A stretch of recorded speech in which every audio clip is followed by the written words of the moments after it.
Bismillahirrahmanirrahim.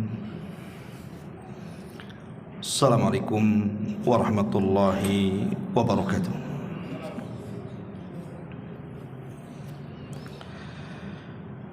Alhamdulillah wassalatu wassalamu ala Rasulillah wa ala alihi wa sahbihi wa mawalah wa la hawla wa la quwwata illa billahi wa ba'du.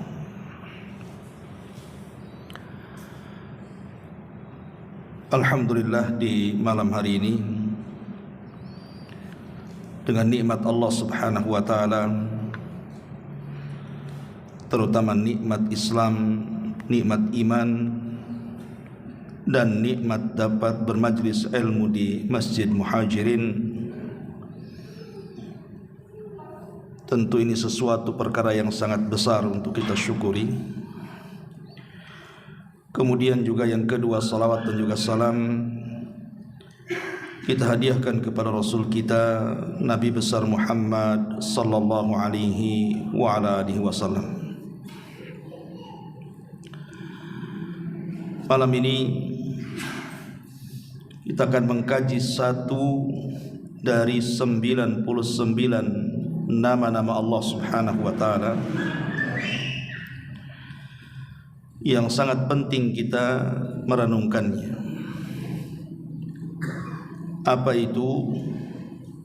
At-Tawwab, bahwa Allah Subhanahu wa taala zat yang maha penerima taubat. Di dalam surah Al-Baqarah, tepatnya ayat ke 198 sampai 199,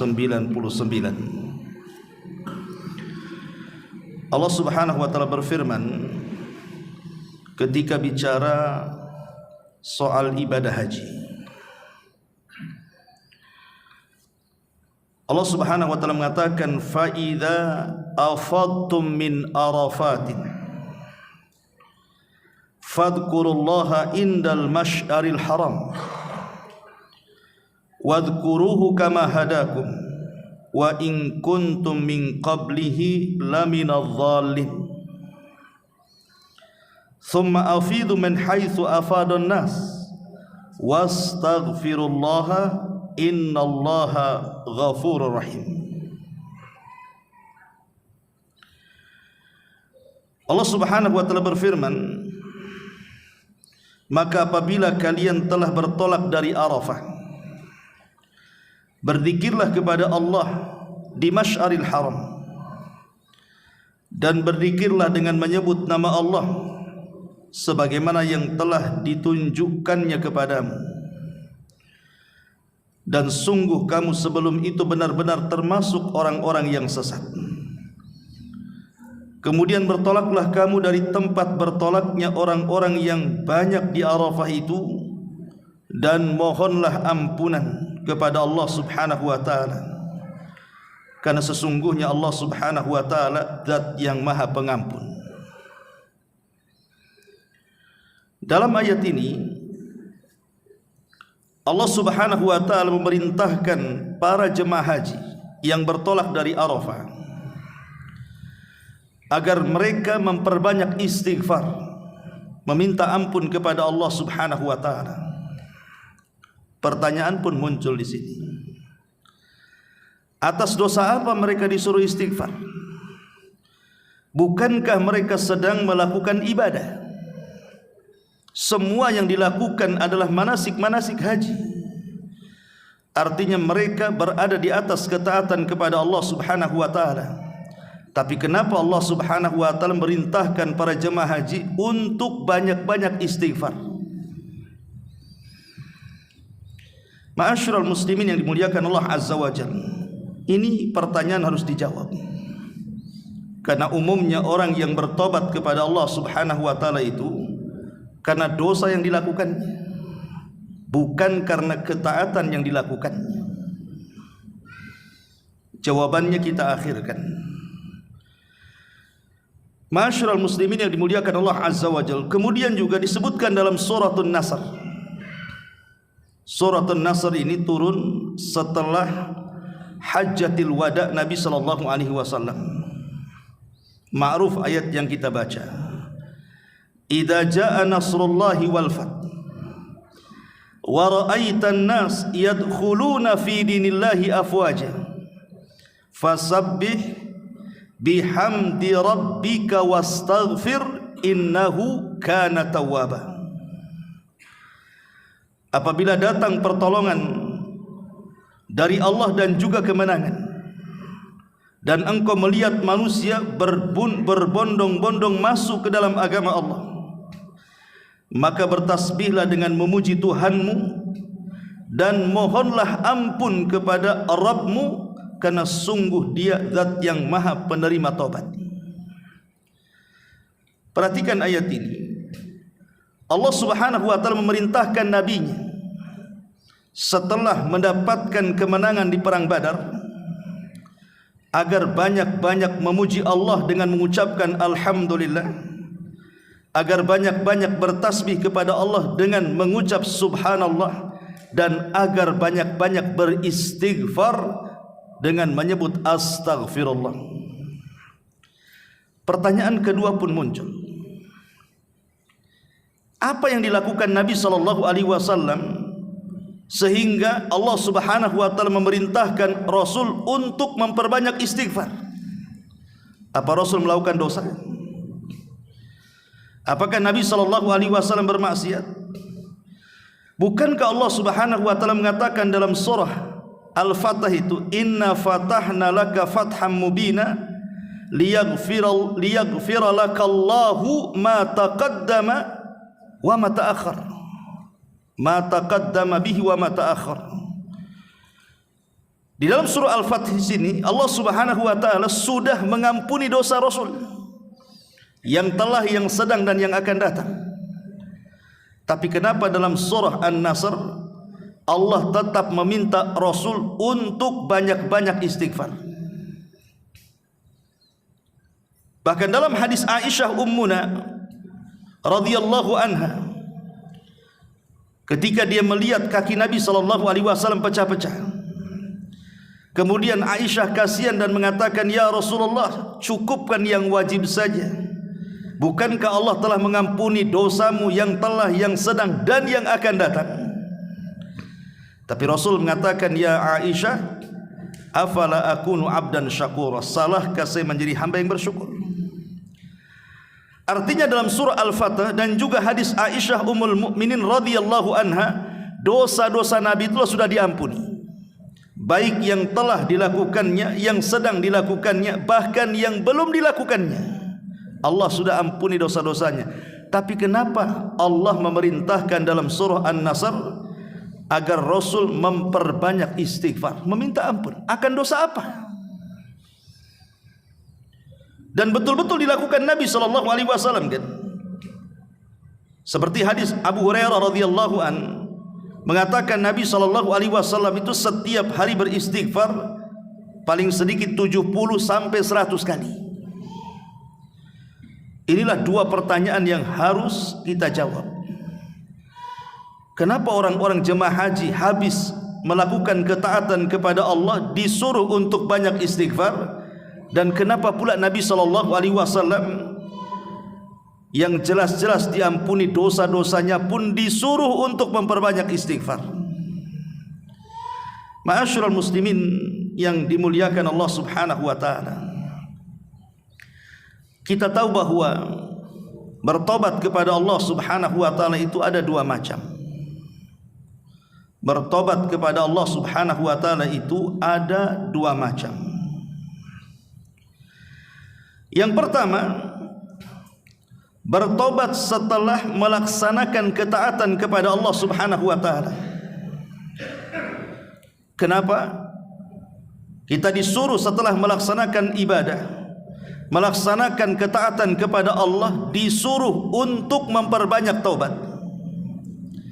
Karena dikhawatirkan ibadah yang kita lakukan itu kurang sempurna. Karena ibadah yang kita lakukan itu boleh jadi ada kekurangannya. Jangan cerita kita Makhluk yang tidak pernah bermaksiat kepada Allah Subhanahu wa taala dan senantiasa mengikuti perintah Allah siapa? Para malaikat. Para malaikat adalah makhluk yang tidak pernah bermaksiat kepada Allah. Wa yaf'aluna ma yu'maru. Apapun yang diperintahkan Allah, mereka lakukan semuanya tanpa ada bantahan. Tapi perhatikan dalam sebuah hadis yang dinukilkan Ibnu Katsir dalam tafsir Al-Azim Ibnu Katsir, inna lillahi fis sama'id dunya malaikatun khusyu'an la yarfa'una ru'usahum hatta taquma as-sa'ata fa idza qamat rafa'u ru'usahum thumma qalu rabbana ma 'abadnaka haqqa ibadatik. Wa inna lillahi fis sama' ats-tsaniyati malaikatun sujudan la yarfa'una ru'usahum hatta taquma as-sa'ah fa idza qamatis sa'atu rafa'u ru'usahum wa qalu subhanaka ma 'abadna haqqa ibadatik. Sesungguhnya di langit, kata Rasul, sesungguhnya di langit Allah memiliki banyak malaikat-malaikat yang khusyuk beribadah kepada Allah. Mereka tidak pernah mengangkat kepalanya sampai kiamat dibangkitkan. Dan apabila kiamat dibangkitkan, barulah mereka mengangkat kepala-kepala mereka. Kemudian mereka mengatakan, ya Rabb, kami benar-benar belum bisa menyembah dirimu dengan sebenar-benar penyembahan. Dan sesungguhnya Allah di langit yang kedua juga memiliki banyak para malaikat. Mereka sujud sejak diciptakan dan tidak pernah mengangkat kepalanya. Tapi ketika kiamat dibangkitkan, mulailah mereka bangkit dari sujud-sujud mereka, dan mereka pun mengatakan, Maha suci Engkau ya Rabb, benar-benar kami belum mampu beribadah kepadamu dengan sebenar-benar peribadatan. Kalau para malaikat saja yang sujudnya mulai diciptakan sampai kiamat, yang rukuknya mulai diciptakan sampai kiamat, yang berdirinya mulai diciptakan sampai kiamat, beribadah terus 24 jam sampai kiamat dibangkitkan. Subhanaka ma abadnaka haqqa ibadah. Kami betul-betul belum bisa beribadah dengan sebenar-benarnya beribadah kepadamu. Jadi malaikat merasa kurang sempurna dalam beribadah. Lah batas, rukuknya terbatas, puasanya terbatas, sedekah bahkan tidak sama sekali. Ada di antara mereka seolah-olah dia yakin dia termasuk ahlul jannatil firdaus, katanya. Ada orang yang ujub dengan ibadahnya, bahwa dengan kalau dia sudah sholat malam setiap malam, puasa sunnah setiap hari, sedekah setiap hari, seolah-olah orang yang paling ahli surga.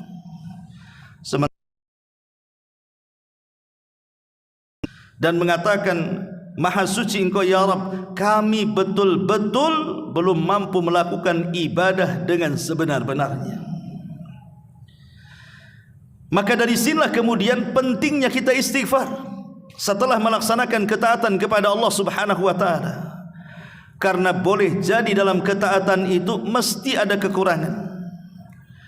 Lah kekurangan-kekurangan itulah bisa disempurnakan dengan istighfar. Karena Allah Subhanahu wa taala Tawwabur Rahim, Zat yang Maha mengampuni seluruh kekurangan kita dan kelemahan kita. Ini yang pertama, ya. Oke, kita tambah sedikit. Kalau kita mengaca diri kita dengan para ulama salaf, dengan salafun saleh. Contoh saja Umar bin Khattab radhiyallahu anhu, yang sudah jelas-jelas dijamin sorga dan sorganya pernah dilihat Nabi. Bukan dijamin sorga saja, sorga yang dijaminkan kepada Umar itu dilihat Nabi langsung. Ketika peristiwa Isra Mi'raj, Rasul masuk ke dalam sorga.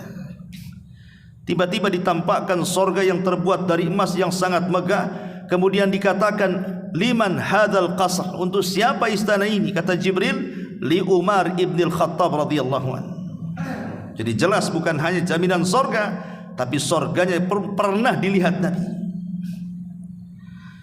Dan Umar itu terkenal salatnya, terkenal puasanya, terkenal ibadahnya. Tapi meskipun demikian, ketika Nabi SAW menginformasikan kepada sahabat Hudzaifah bin Yaman, pemegang rahasia Nabi, tentang nama-nama orang-orang munafik yang diwahyukan Allah kepada Jibril kemudian disampaikan kepada Rasul, maka Rasul memanggil Hudzaifah dan mengatakan, ya Hudzaifah, catat orang-orang ini, mereka termasuk orang-orang munafik. Dan tidak ada yang tahu catatan itu kecuali Rasul dan Hudzaifah. Makanya Hudzaifah dikenal sirrun Nabi, pemegang rahasia Nabi.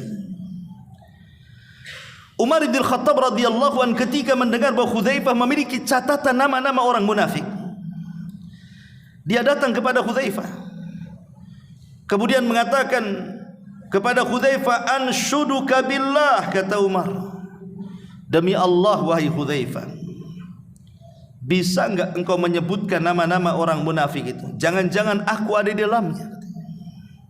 Kata Hudzaifah, tidak bisa, ini rahasia Nabi. Tapi Umar tetap mendesak dengan mengatakan, asammanin nabiyyu sallallahu alaihi wasallam anni munafik. Wahai Hudzaifah, apakah Rasul pernah menyebut-nyebut nama aku bahwa saya ini seorang munafik? Maka Hudzaifah tidak menjawab. Sampai berkali-kali Umar mendesak dan terus mendesak. Akhirnya Hudzaifah mensyaratkan, aku akan beritahu, tapi jangan pernah memberitahu kepada siapapun. Akhirnya kemudian Hudzaifah mengatakan, tidak ada wahai Umar, namamu tercantum dalam catatan orang-orang munafik di sini. Maka Umar pun menangis, kemudian dia senang. Itu sekelas Umar masih ada kekhawatiran kalau seandainya ada sifat-sifat nifak dalam badannya. Padahal siapalah Umar, sudah dijamin sorga, sorganya sudah dilihat Nabi. Tapi ada kekhawatiran kalau seandainya ibadah yang dilakukan itu bagian daripada ibadatun nifak. Sebagaimana yang dijelaskan oleh sebagian para sahabat Nabi SAW, seperti yang dikatakan Abi Darda radhiyallahu an, ta'awwadhu billahi min khusyu'in nifaq, katanya, berlindunglah kepada Allah dari khusyuknya orang munafik. Dikatakan kepada Abi Dzar, ya Aba Dzar, wa ma khusyu'un nifaq, apa yang dimaksud anda itu khusyuk nifaq itu apa? Maka dia mengatakan, antaral jasada khashi'an wal qalba laysa bi khashi'. Kau lihat badannya khusyuk, Masya Allah, enggak bergerak ketika salat, tapi hatinya tidak khusyuk, entah di mana hatinya. Jadi begitulah memang para sahabat Nabi SAW, kekhawatiran mereka. Dan itu banyak kisah-kisahnya. Seperti umpamanya kisah yang lain, kisah daripada juru bicara Nabi SAW, Hasan ibn Thabit. Dia seorang juru bicara Nabi SAW.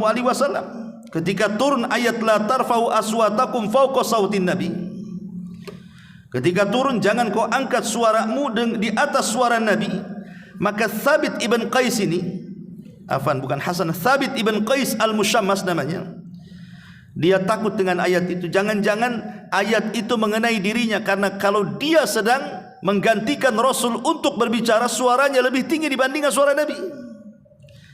Habis itu dia tidak pernah datang lagi ke majelis Nabi, mengurung diri di rumahnya, kemudian dia menangis sepanjang masa, kemudian dia seolah-olah memukul dadanya dan mengatakan, kalau begitu saya termasuk orang yang mengangkat suara, habislah seluruh pahalaku dan dipastikan aku masuk neraka, katanya.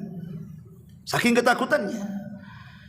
Tapi Nabi SAW kemudian mengutus orang dan mengatakan, katakan kepada Thabit ibn Qais al-Mushammas, dia termasuk ahli jannah, dia termasuk penduduk surga. Begitulah salafun saleh.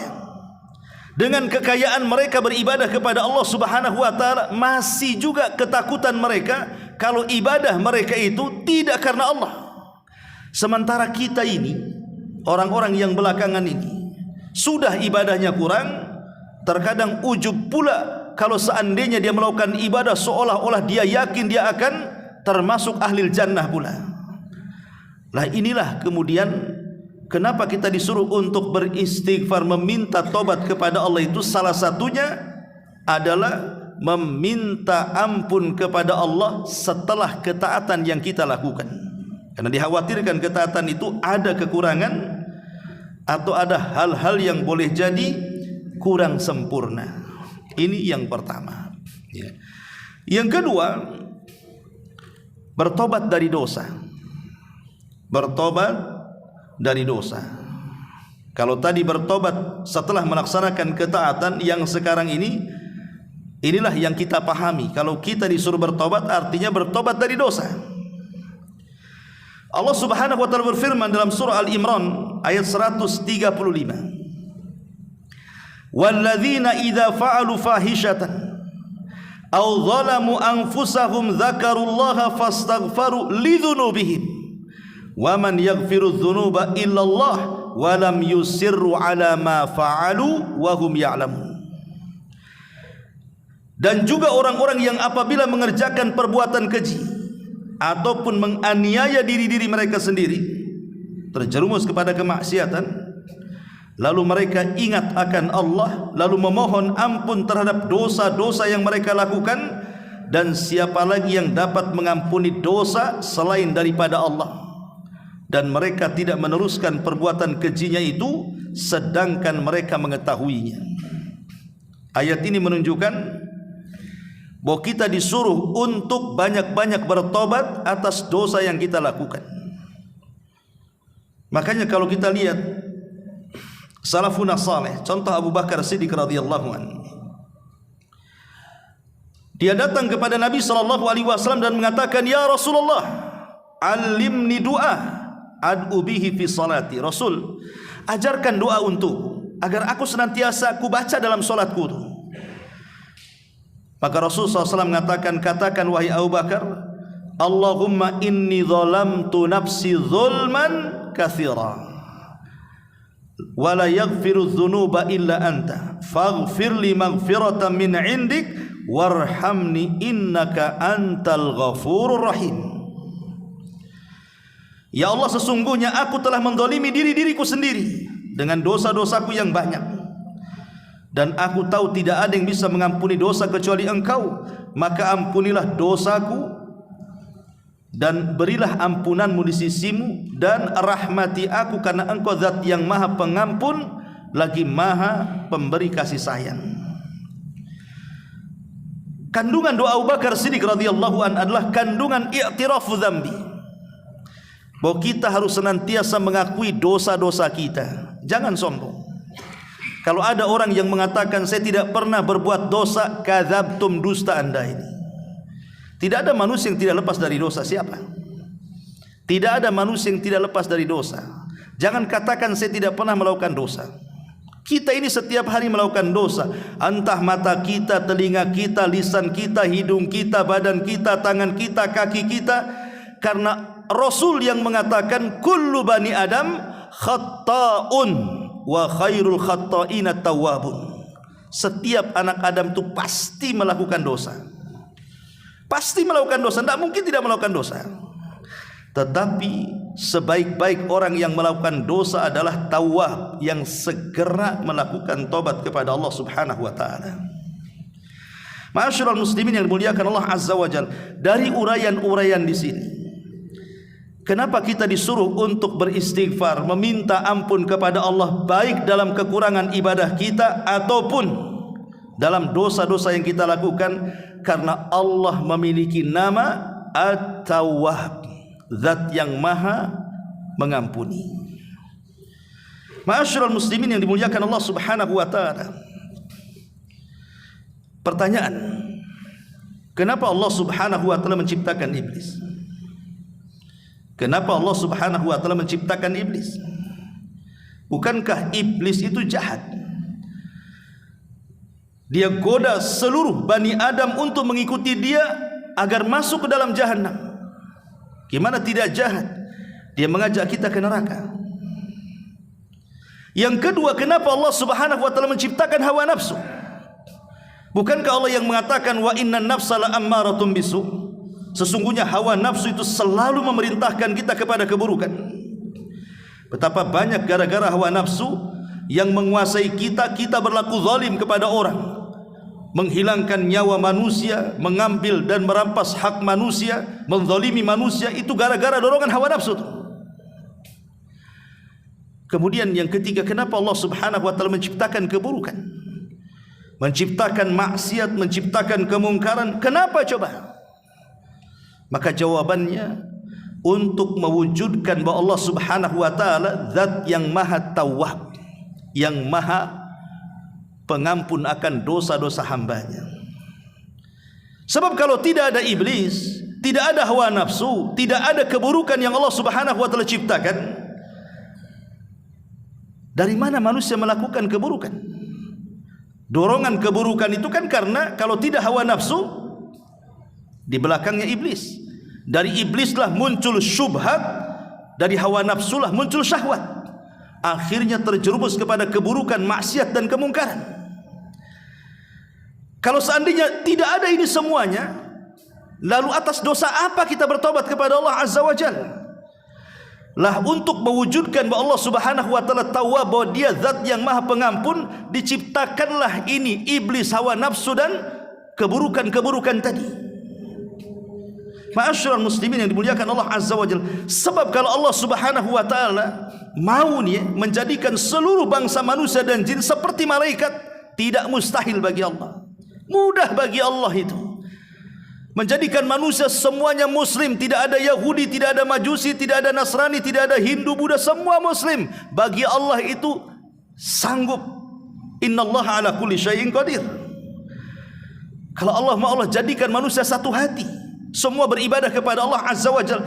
Tapi kenapa Allah tidak jadikan itu? Kenapa Allah Subhanahu wa taala tetap saja kemudian ada yang menjadi Nasrani, Yahudi, Majusi, Hindu, Buddha dan yang semacamnya? Ini semua adalah karena ingin mewujudkan kalimat At-Tawwab, di mana Allah berikan kesempatan kepada manusia-manusia itu untuk meminta ampun kepada Allah, karena Allah itu zat Tawwabur Rahim. Dialah yang menerima tobat-tobatnya hamba-hambanya. Ma'asyiral muslimin yang dimuliakan Allah Subhanahu wa taala, dari sini kita lihat bagaimana Allah Subhanahu wa taala itu tawabnya kepada kita. Saya akan contohkan beberapa dalil. Pertama, hadis qudsi. Allah Subhanahu wa taala berfirman dalam hadis qudsi, "Ya ibadi, innakum tukhti'una bil-laili wan-nahar wa ana aghfiru dzunuba jami'a fastaghfiruni aghfir lakum." Wahai hamba-hambaku, kata Allah, kalian itu pasti melakukan kesalahan di malam dan di siang hari, tapi saya tetap akan mengampuni dosa-dosa kalian semuanya. Maka mintalah ampun kepadaku, ku beri ampunan kepada kalian. Jadi Allah Subhanahu wa taala ini senantiasa at-tawwab siang dan malam. Bagi orang-orang yang melakukan dosa di malam hari, Allah kasih kesempatan di siang hari, bertobat atau tidak. Bagi yang melakukan kesalahan di siang hari, Allah berikan kesempatan di malam hari, bertobat atau tidak. Bahkan Allah membuat waktu khusus menawarkan ampunannya di sepertiga malam akhir, dan itu setiap malam, di mana Allah Subhanahu wa taala mengatakan, hal min da'in fa astajibalah wa hal min mustaghfirin fa aghfiralah wa hal min sa'ilin fa utiyah wa hal min taibin fa atubu alaihi hatta yatlu al-fajr. Allah ketika turun ke langit dunia, dan itu sepertiga malam akhir, setiap malam Allah akan mengkhitab kita sebagai hamba-hambanya. Apakah ada di antara kalian yang berdoa Kukabulkan doanya, kata Allah. Apakah ada di antara kalian yang beristighfar, ku ampuni dosa-dosanya. Apakah ada di antara kalian yang meminta sesuatu, ku kabulkan permintaannya. Apakah ada di antara kalian yang bertobat, ku terima tobatnya, dan itu berlaku sampai fajar. Lihat bagaimana tawabnya Allah subhanahu wa ta'ala, zat yang maha pengampun, menawarkan ampunannya. Logika. Waktu film mulakan Allah subhanahu wa ta'ala, saya tanya, kalau seandainya si Anu, si Fulan lah, antum berbuat baik sama si Fulan, antum setiap hari kasih traktir dia, antum kasih hadiah dia, pokoknya antum berbuat baik sama dia lah, karena itu kawan antum. Satu hari kawan yang antum baiki itu tiba-tiba bergandeng tangan dengan musuh antum. Tiba-tiba dia duduk dengan orang yang kita tidak suka. Kira-kira perasaan antum gimana? Sakit hati tidak? Sakit. Oh, rupanya sudah saya kasih makan, kasih traktir, kasih hadiah, jalan pula sama musuhnya. Apa enggak sakit hati itu? Manusia bisa sakit hati kalau dia tidak lapang dada kan? Bisa saja dia balas dendam. Kalau begitu, saya tidak mau lagi dengan kawan dengan dia. Apalagi kasih hadiah. Dia aja bergandeng tangan dengan musuh saya, katanya. Itu manusia. Tapi Allah subhanahu wa ta'ala berbeda. Syaitan adalah musuh Allah subhanahu wa ta'ala. Manusia kita ini terkadang setiap hari bergadang dengan setan kan. Semua maksiat itu ciptaan setan, yang dorong-dorong kita dengan was-wasnya, suruh berzina, suruh khamr, suruh mabok, suruh ini, suruh itu. Itu setan yang nyuruh dengan was-wasnya, dan kita mengikuti dan menjadi temannya setan pula. Tapi apakah Allah subhanahu wa ta'ala sakit hati? Dia yang kasih rizki, dia yang kasih makan, dia kasih ini, kawannya pula sama setan. Tidak. Allah tidak sakit hati, tetap membuka ampunannya. Itulah tawabnya Allah subhanahu wa ta'ala di sini. Makanya kalau kita melihat dalam Al-Quran itu, kalimat tawab, Allah maha mengampun, itu biasanya selalu digandengkan dengan kalimat ar-rahim, tawwab ar-rahim. Zat yang maha penerima tobat dan zat yang maha penyayang. Kenapa demikian? Kenapa selalu digandengkan tawab dengan rahim ini di banyak ayat dalam Quran itu? Karena kalau kita hendak kembali kepada zat yang maha penyayang, sebesar dosa apapun yang kita lakukan, kalau kita meminta ampun kepada zat yang maha penyayang, pasti dia akan sayang dengan kita. Walillahil mathalul a'la. Tentu permisalan Allah lebih tinggi. Saya akan contohkan dengan makhluk ya. Kalau seandainya ada seorang anak melakukan kesalahan, tapi dia tahu orang tuanya, ayahnya itu lembut orangnya, sayang dengan dia, tentu si anak ini, dia ada harapan kalau dia ngomong dengan ayahnya, "Bi, saya sudah melakukan kesalahan, kira-kira dimaafkan tidak?" Pasti dia akan mengumumkakan tuh kesalahannya, karena dia yakin bahwa ayahnya tidak akan marah, karena tahu sifat ayahnya kan. Tapi kalau seandainya dia tahu sifat ayahnya itu jahat, sifat ayahnya itu tukang marah, tentu anak ini tidak mungkin juga akan mengumumkakan kesalahannya. Boleh jadi dia lari dari kesalahannya dan tidak akan minta maaf. Contoh saja, Nabi Musa alaihi salatu wassalam. Nabi Musa alaihi salatu wassalam itu sejak kecil sampai dewasa tinggal di rumah Fir'aun. Dan Fir'aun sangat dekat dengan Nabi Musa, sampai dipanggil anaknya, "Ya bunai." Sejak zaman bayi sampai dia dewasa dirawat sama Fir'aun, dan ada kedekatan dengan Fir'aun. Tapi ketika Musa melakukan kesalahan, dia membunuh salah seorang anak pejabat dari Kibti ketika ada clash dengan anak muda dari Bani Israel. Tanpa sengaja Musa membunuhnya. Apakah tiba-tiba Musa kemudian datang kepada Fir'aun minta maaf sama ayah angkatnya? Tidak, karena dia tahu siapa Fir'aun. Fir'aun itu kejam, bisa saja dibunuhnya. Makanya Musa lari ke Madian. Tapi kita berhadapan dengan Rabb, bukan dengan Fir'aun. Rabb kita Rahim. Rabb kita ini maha penyayang, maha pengasih. Jadi kalau kita melakukan dosa apa saja yang kita lakukan, kalau kita datang kepada Allah dengan kejujuran kita ingin bertobat, belum lagi kita mengungkapkan tobat, Allah sudah ampuni dosa kita. Itulah tawab namanya. Hanya semata-mata ada keinginan dalam hati. Tetapi jujur ya, keinginan hati itu karena keluar dari kejujuran dia ingin bertobat kepada Allah, belum mengucapkan astagfirullah, Allah sudah ampuni dosa-dosanya. Subhanallah ikhwan. Yang mengilhamkan manusia yang bermaksiat bertobat siapa?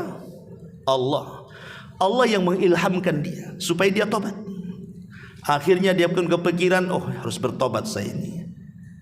Siapa yang mengilhamkan sehingga orang maksiat itu ingin tobat? Allah. Kemudian setelah diberikan ilham, dia pun diberikan taufik. Akhirnya dia pun bertobat. Kemudian Allah Subhanahu wa taala terima tobatnya. Cukup sampai di sini. Setelah Allah terima tobatnya, Allah kasih lagi pahala kepada orang yang bertobat itu. Cukup sampai di sini? Tidak. Bahkan Allah perintahkan kepada seluruh malaikat, termasuk malaikat-malaikat pemikul arsy itu, agar memintakan ampun akan dosa-dosa orang-orang yang bertobat kepada Allah Subhanahu wa taala. Bagaimana tidak indah Allah Subhanahu wa taala, coba. Ya. Dia yang mengilhamkan tobat, akhirnya kita bertobat. Kemudian Allah terima tobatnya. Kemudian Allah kasih pahala lagi gara-gara tobatnya. Kemudian Allah perintahkan malaikat lagi, doakan orang ini supaya diterima tobatnya. Makanya Allah Subhanahu wa taala berfirman di dalam Al-Qur'anul Karim, alladzina yahmilunal arsya wa man haulahu. Malaikat-malaikat pemikul arsy dan malaikat-malaikat yang ada di sekitar arsy itu, mereka bertasbih kepada Allah Subhanahu wa taala. Kemudian di ujung ayat, wa yastaghfiruna lilladzina tabu, dan mereka pun memintakan ampun kepada Allah terhadap orang-orang yang bertobat. Indah sekali ikhwan. Nabi Allah Adam alaihi salatu wassalam ketika melakukan kesalahan, ingat bahwa Adam itu melakukan kesalahan karena melanggar larangan. Kalau iblis melakukan kesalahan karena melanggar perintah, itu bedanya di situ. Ya, saya ulang, iblis itu melakukan kesalahan itu karena melanggar perintah. Allah perintahkan sujud kau kepada Adam, tak mau sujud dia. Berarti kesalahan iblis apa? Melanggar perintah. Tapi kalau kesalahan Adam bukan melanggar perintah, melanggar larangan. Kata Allah, jangan Adam, kau dekat-dekat pohon itu. Dekat pula dia. Dimakan pula lah itu. Akhirnya kemudian diusir dari surga. Tapi lihat, dua makhluk ini, Adam dan juga iblis. Ketika Adam diturunkan dari surga ke bumi, begitu juga iblis diturunkan dari surga ke bumi. Allah ilhamkan kepada Adam taufik agar dia bertobat kepada Allah Azza wa Jalla dan tidak putus asa dari dosanya. Maka Adam pun ada niat ingin bertobat kepada Allah Azza wa Jalla.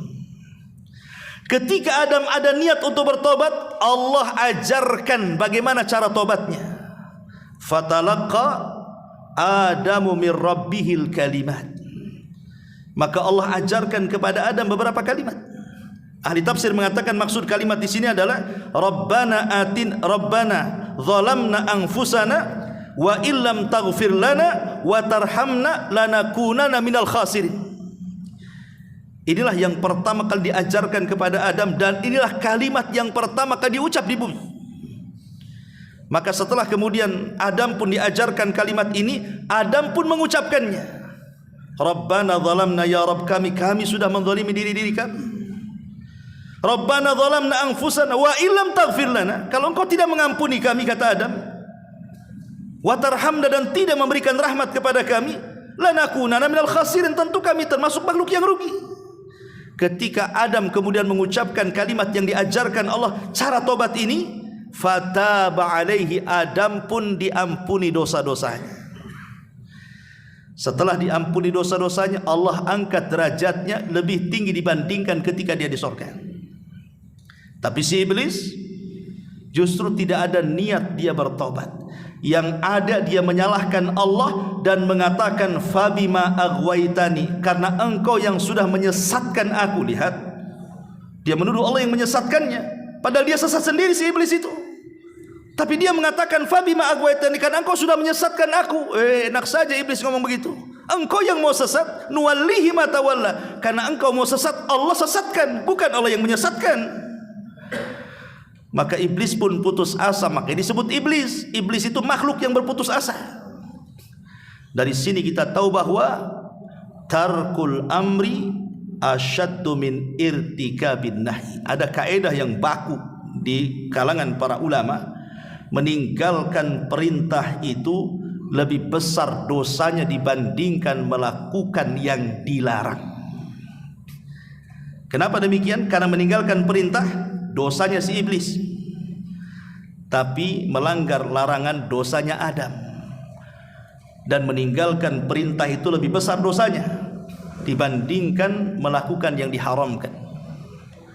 Makanya kenapa dosa orang yang meninggalkan sholat, kalau orang meninggalkan sholat nih, dosanya lebih besar dibandingkan dia berzina, dibandingkan minum khamr, dibandingkan membunuh, dibandingkan berjudi, dibandingkan semua maksiat dosa-dosa besar.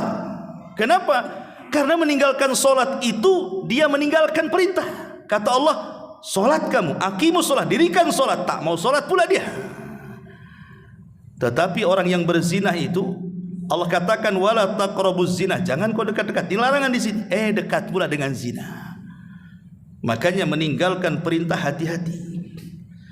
Lebih besar dosanya dibandingkan melakukan yang dilarang oleh Allah Subhanahu wa taala. Karena itu dosa iblis masalahnya. Ya.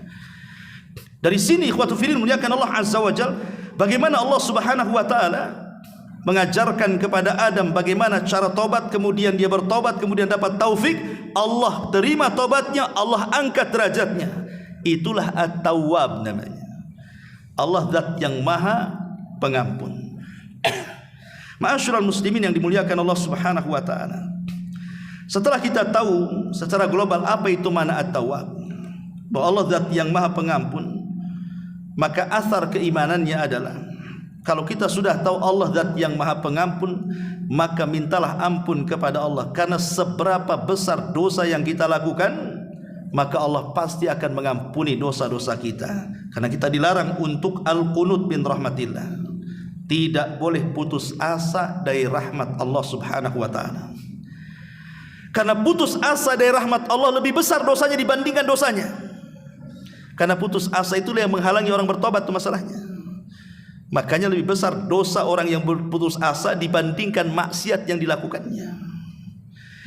Ma'asyiral muslimin yang dimuliakan Allah Azza wa Jalla, karena waktu juga ada beberapa tempat yang kita disuruh untuk memperbanyak istighfar, meminta ampun kepada Allah Subhanahu wa taala. Yang pertama, Nabi SAW memerintahkan kita untuk banyak istighfar ba'dal wudu, setelah melaksanakan wudu.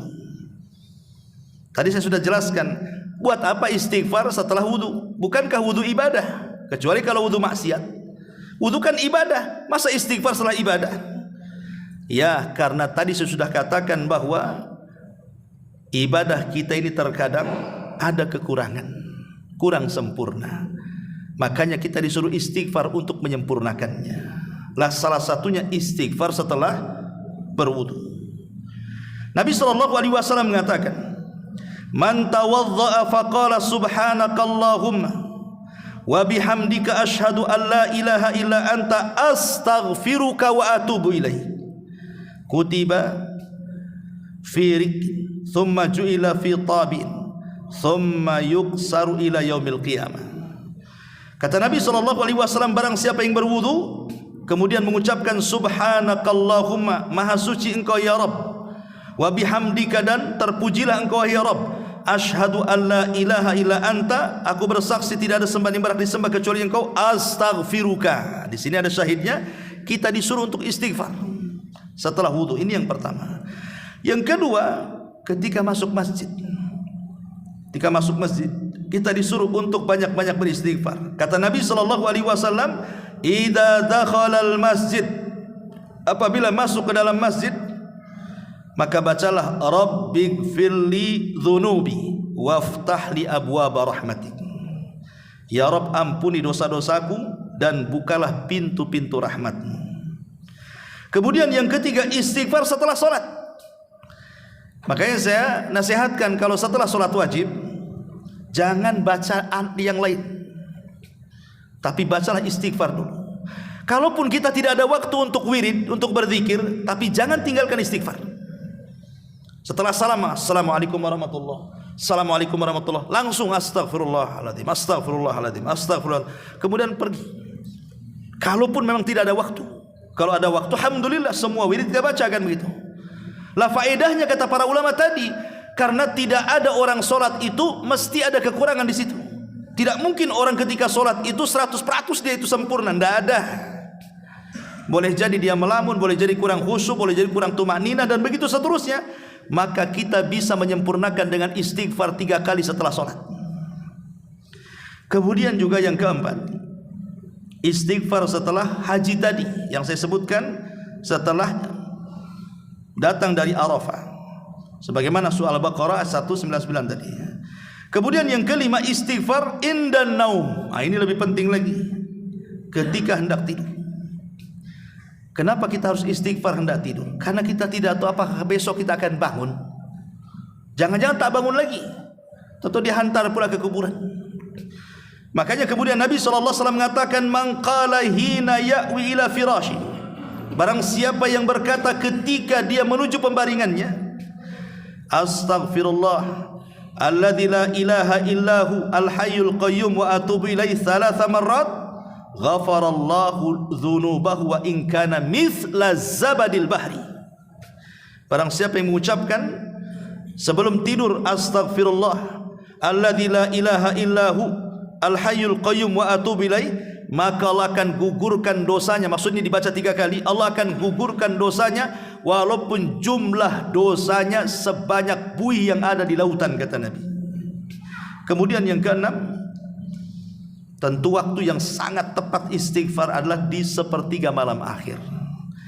Kalau kita ingin bertobat kepada Allah dan ingin senantiasa istiqomah dalam tobat, maka ambillah tobat di sepertiga akhir daripada malam. Karena di situ Allah turun ke langit dunia, kemudian mengatakan, "Hal min mustaghfirin fa'aghfirullah." Siapapun di antara kalian yang mau istighfar, ku ampuni dosa-dosanya, kata Allah. Kemudian juga yang nomor 7, al-istighfar fi khatmil majalis, beristighfar setelah melaksanakan majelis taklim yang disebut dengan doa kafaratul majelis. Ya, istighfar. Karena kita tidak tahu dalam majelis, kan majelis itu bukan majelis ilmu saja. Antum bisa ngobrol di warung, antum bisa ngobrol sama kawan. Yang namanya obrolan orang itu mesti kadang-kadang nyinggung, kadang-kadang marah, kadang-kadang emosi, kadang-kadang rendahkan orang, kadang-kadang namimah, macam-macam kan. Untuk menghilangkan dosa-dosa dalam majelis itu, kita disuruh untuk membaca doa kafaratul majlis. Subhanaka Rabbana wa bihamdika la ilaha illa anta astaghfiruka wa atubu ilaik. Karena itu kafarah dosa-dosa kita. Kemudian yang nomor 8, tentunya istighfar ketika usia kita sudah menua. Kalau sudah usia di atas 60 tahun, 70 tahun, perbanyaklah istighfar. Makanya Nabi SAW di akhir hayatnya, ketika turun kepada Nabi SAW, "Fasabbih bihamdi rabbika wastaghfir." Fasabbih bihamdi rabbika wastaghfir, dalam surah An-Nasr tadi dijelaskan oleh Ummuna Aisyah radhiyallahu anha. Jadi Aisyah radhiyallahu anha menjelaskan kepada kita, maka Nabi SAW ketika ada perintah tasbih, tahmid dan istighfar di masa tuanya dengan turun surah An-Nasr itu, maka beliau gabungkan 3 kalimat ini dalam setiap ruku dan sujudnya sampai meninggal dunia. Subhanakallahumma wa bihamdika Allahumma gfirli. Itulah yang dibaca Rasul di akhir hayatnya. Dalam setiap ruku dan sujudnya, subhanakallahumma wa bihamdika Allahumma gfirli. Ya terkadang subhana rabbiyal a'la atau subhana rabbiyal azim, tapi kebanyakan di akhir hayatnya Rasul membaca doa ini sampai wafatnya beliau. Dari sini ada istinbat hukum bahwa kalau usia sudah lanjut, sudah tua, maka perbanyak istighfar dan yakin Allah itu Tawwab, Zat yang Maha Pengampun. Wallahu a'lam bishawab. Mudah-mudahan ada manfaat ini saja. Subhanallah bihamdika asyhadu an la ilaha illa anta astaghfiruka wa atubu ilaik. Allahu ta'ala alam. Assalamualaikum warahmatullahi wabarakatuh.